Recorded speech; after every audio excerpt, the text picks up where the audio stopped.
porque estamos solamente a una semana de votar y ahí nuestro productor consiguió que Lucas Romero, analista político, nos cuente un poco cuáles son los escenarios que se puede tener hoy Argentina con una semana que pasó muy convulsionada, quizás con mucho carpetazo, con muchas cosas raras que está pasando y lo queremos analizar con él. ¿Cómo te va, Lucas? Muy buenos días. Cris Dátola te saluda.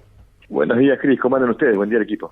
Bien, gracias por sumarte acá a Pymes en la Red. Vos sabés que lo que me está sorprendiendo mucho de los últimos 15 días es el nivel de carpetazo, el nivel de problemas personales, el nivel de corrupción que se está blanqueando en una sociedad argentina que parece por momentos que naturaliza estas situaciones.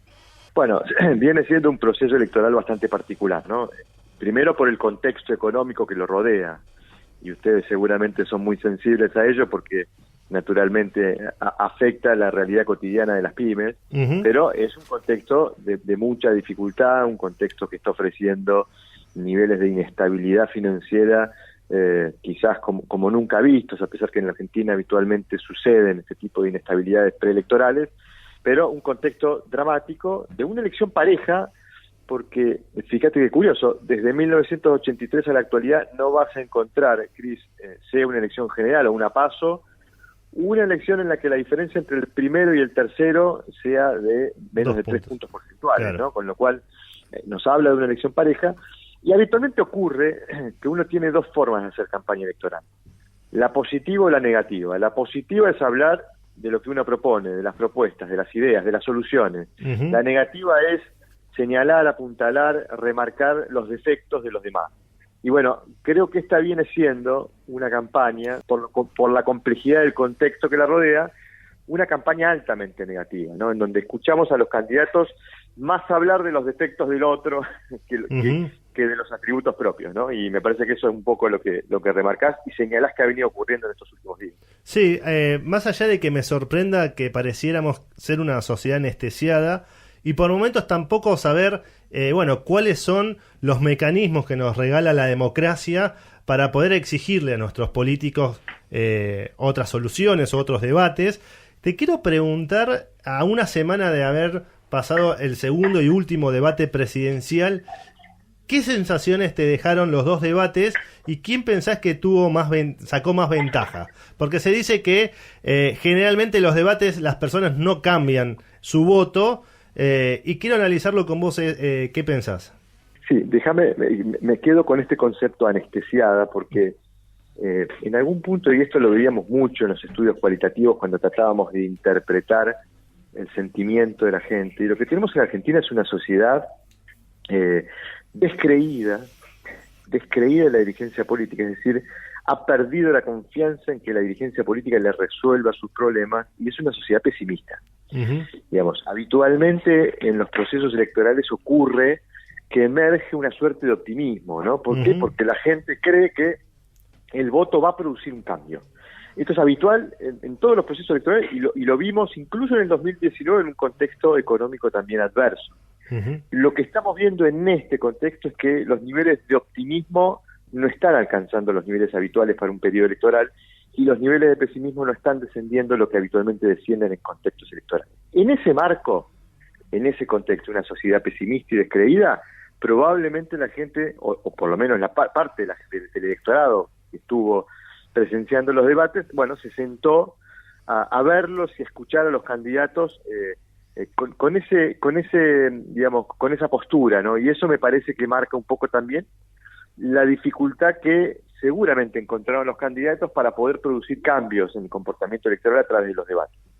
Debates que tienen un formato y determinadas reglas que reducen los márgenes para que los candidatos puedan lucirse o puedan sacar provecho. Absolutamente. Y digo todo esto porque da la sensación, habiendo visto los dos debates, es que, tuvimos dos debates que no da la sensación que pudieron haber producido grandes transformaciones en el electorado, con una diferencia. Yo creo que el primer debate fue un debate en donde los candidatos ajustaron más a las reglas. Me parece que lo más resonante fue el hecho de que los candidatos opositores no aprovecharon lo que le estaba pasando al candidato oficialista, claro, con el episodio Insaurralde 24 horas antes. Uh-huh. Y el segundo debate... Y aparte que era un tema económico el primer debate, y tampoco lograron molestarlo tanto o ponerlo tan incómodo a Massa como sí lo lograron en el segundo debate. Exactamente, dejó la sensación, como se dijo después del post-debate, dejó la sensación que Massa la sacó barata en función de la previa, ¿no? Uh-huh. En el segundo me parece que los candidatos ya se descuidaron un poquitito del reglamento, trataron de apelar a los golpes de efectos, a las chicanas, que son habitualmente las que producen más impacto, uh-huh, porque son las que mueven a la audiencia de su sillón, los sacuden, y vimos un debate más desorganizado, pero en ese desorden no dio la sensación de que uno hubiera destacado, ¿no? Porque me parece que al margen de las chicanas, de la confrontación, bueno, me parece que no hay candidatos con capacidad de transmitir propuestas que puedan despertar algún tipo de expectativa en la gente. Por eso creo que seguimos viendo una población que mira la cosa más descreída que expectante, ¿no? Claro.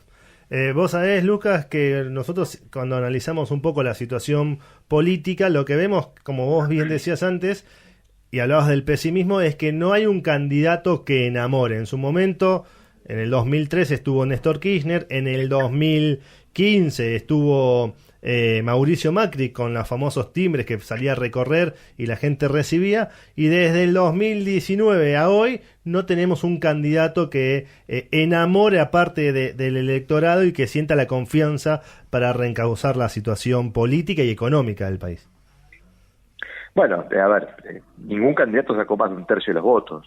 Uh-huh. En un contexto donde tuvimos el nivel de participación más baja por lo menos de las pasos de que existen, y seguramente de cualquier elección general, naturalmente de una paso, pero nunca tuvimos tan baja participación desde 1983 a la actualidad, siendo una elección encima presidencial, ¿no? Me parece que eso marca un poco el tono, y marca que nos anticipa algo de lo cual ya deberíamos anoticiarnos los argentinos, y es que probablemente este proceso electoral va a producir fragmentación política.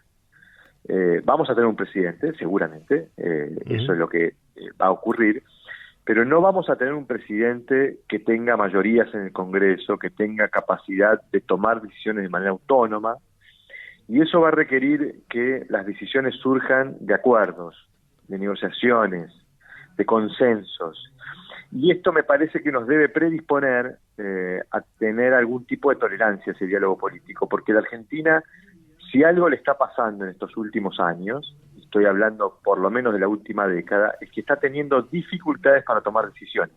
Uh-huh. Tenemos, por ejemplo, una silla del máximo tribunal de la justicia, del Poder Judicial, vacía. Claro. Sin cubrir, porque no se pueden poner de acuerdo los diferentes sectores para construir las mayorías necesarias para designar un reemplazante para integrar la Corte Suprema. Tenemos al Procurador General de la Nación interino porque no nos podemos poner de acuerdo para designar un procurador. Tenemos sin designar al Defensor del Pueblo de la Nación hace más de 10 años en Argentina.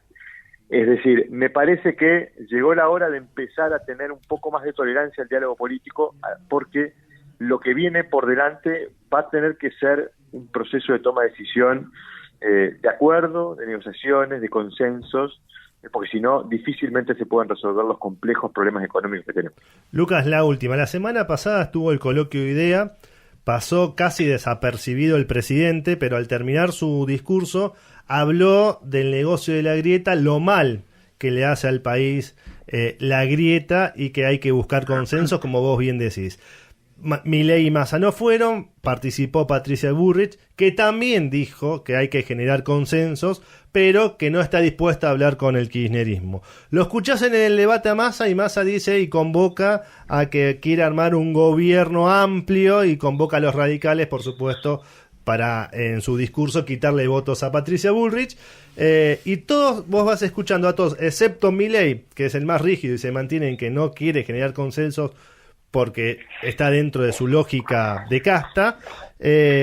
Ahora, ¿por qué no se generan consensos hoy? ¿Por qué escuchás hoy en el debate a una Patricia Bullrich que parece muy lejos de querer sentarse con un Massa para ver cómo pueden arreglar el quilombo que hay de la inflación, el problema de la educación que hay en Argentina, una ley de alquileres que parece que perjudica más de lo que beneficia. Bueno, naturalmente tengo que concluir que es por falta de altura de la dirigencia política, ¿no? Me parece que los consensos y los gobiernos de unidad no se enuncian, se ejercen, se manifiestan en la práctica, se toman actitudes y decisiones que estén orientadas a lograr esos consensos. El que lo enuncia, digamos, uno debe sospechar que lo hace más para buscar el rédito político de tener una actitud consensual o una actitud de unidad y no para ejercer la acción política de buscar esos consensos o de buscar la unidad. Lamentablemente hemos caído los argentinos en lo que se denomina en la teoría polarización afectiva, en donde ya digamos, ya no es una discusión de ideas, sino hay una impugnación moral del otro. Eso neutraliza la posibilidad de que la dirigencia política se pueda sentar a discutir, a acordar, a dialogar, y eso no ha contribuido insisto, a que el sistema político produzca lo que producen los sistemas políticos en el mundo, que son decisiones. Porque si en algo seguramente vamos a concluir, Cristian, si analizamos por lo menos los últimos 10 años en Argentina, es que a esta situación hemos llegado más por falta de decisiones que por malas decisiones. Y esto es lo que me parece que este proceso electoral debería resolver. No lo va a resolver en términos de construir un gobierno de mayorías, lo va a tener que resolver la política a través de la práctica del diálogo y los acuerdos para poder tomar las decisiones que son decisiones complejas, las que por delante, así que esperemos que ocurran porque eso va a significar que, bueno, podemos tener alguna expectativa de que la economía se solucione. Lucas, muchas gracias, Un abrazo grande. Fue Lucas Romero, analista político. Nos metemos ahora de lleno en el mundo de los parques industriales de la mano del IAG, el FI.